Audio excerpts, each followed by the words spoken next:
Welcome to HortTube. My name is Jim Putnam, and in this video I want to talk about how to prevent cold damage on trees and shrubs and other potted plants you may have or things that are in the ground. As you can see behind me, I have put these white cotton covers over most of my nursery plants. We've got them pot to pot under the covers, which creates some more mass between them. If you have a pot that is exposed to cold all the way around, that freeze can attack it from all angles. And what we have here, by putting them all in a big mass, it's much more difficult for cold to penetrate that entire mass. The plants that are on the edge typically will end up with some root damage even under these covers. But these covers are good for about 10 degrees. And so if we're going to get down to 10, that's going to protect them to about 20. And I think a low of 20 is zone 8, a low of 10 is zone 7. So keep that in mind. I'm gaining about a zone. I'm in zone 7B in North Carolina. As you go further north from me, you'll see nurserymen putting things under plastic, and they may still put these cotton covers on the plants within the plastic, and they can gain about 2 zones by doing that.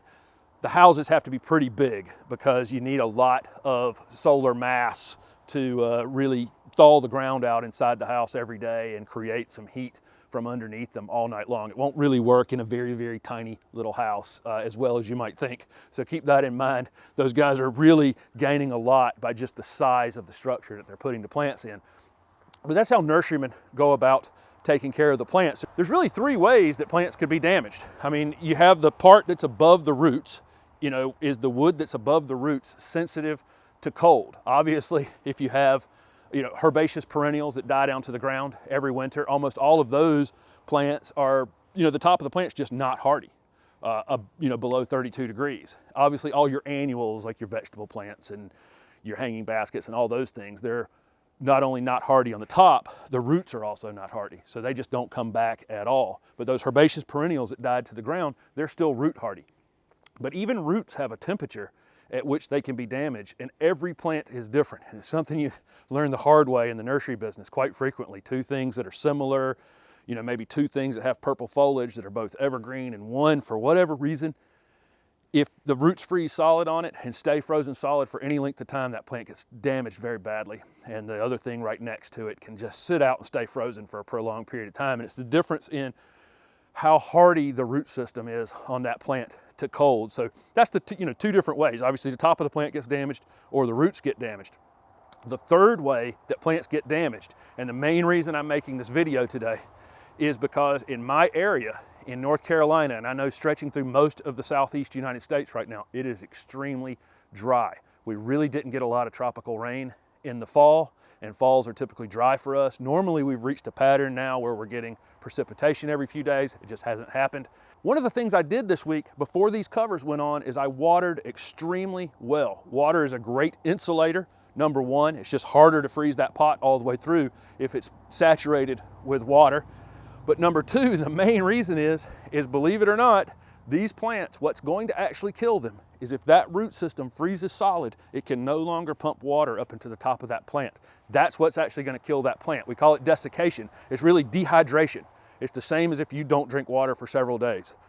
You're going to be in a bad way after a while from that. So the main reason, like I say, for me making this video today is if you're in the southeast United States and you're in a very dry space and you're about to get this extreme cold, cold for us in the southeast, you really need to water your plants. If you have a moment where it's above freezing and you can get a hose unthawed, it's another topic of conversation. I have to teach this every single year. When you put a water hose away to going into winter, make sure it doesn't have any water in it. It's not that the ice will damage your water hose, it's just that if you have this moment one day to water your plants or you need to water your plants, that ice is very hard to get out of the water hose. So I do store them with no water in them so that you can do what I'm about to tell you to do, which is de-winterize your irrigation. If it's in my area today, it's going to be about 45 degrees. So this is going to be a perfect opportunity to do this. I'm going to de-winterize my irrigation, plug in a hose, and I'm going to go around and water all the things, especially the things that I have planted recently, and I'm really going to thoroughly saturate the space around them and make sure that they're not being cut off from water, because that is the main way that I think plants are going to get damaged in this cold snap this year. This isn't really that cold of a cold snap. I know some places in the Northeast are going to set some records, but for me, I think my low temperature average is 10 degrees, and I think they're forecasting like 11 one night. So I'm really not even going below my average temperature. It is kind of weird that we're gonna have 3 days where it doesn't come above freezing. So that's abnormal. But I do want to go out and insulate them with water that's missing, that should be here. We should have had rain, and that water is missing right now.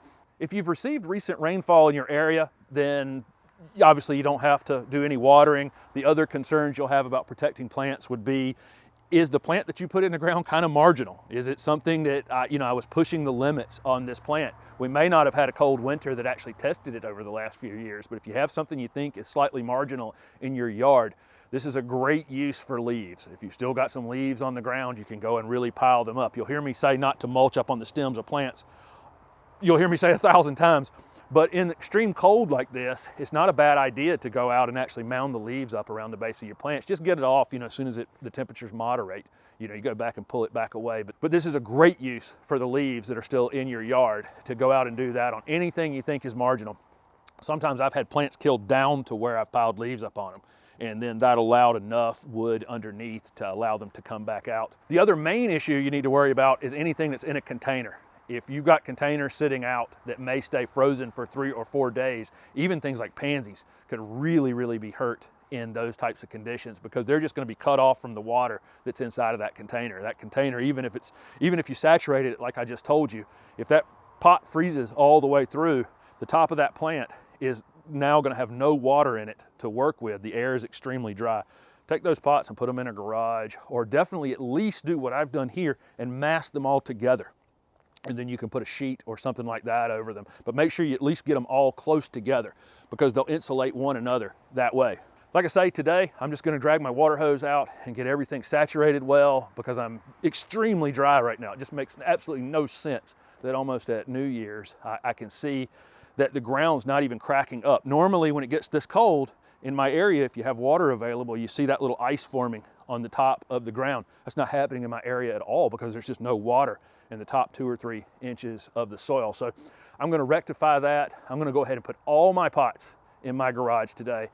Just not gonna take any chances. We'll get through this next week and a half, and they'll all come back out and not be dead. So anyway, thank you very much for watching this video, and don't forget to subscribe to my YouTube channel for future videos.